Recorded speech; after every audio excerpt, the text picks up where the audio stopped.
Saksi nilemisa bawat eksasi kita ingin cobanya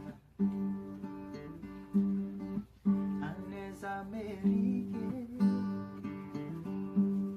Jaga tu panjaka Ipilalau basya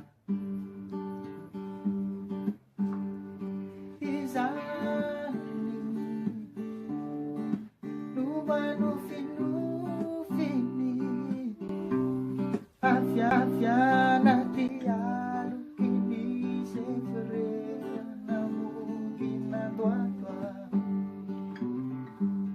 Tanana nilemiswa Kaifa panatawi Hutan Texasya Anandava mambe Manjaka tu panjaka Ipilalau wajah Ciasu Lalu banarifane Iyawan tetesa nilai berat Famita mafatya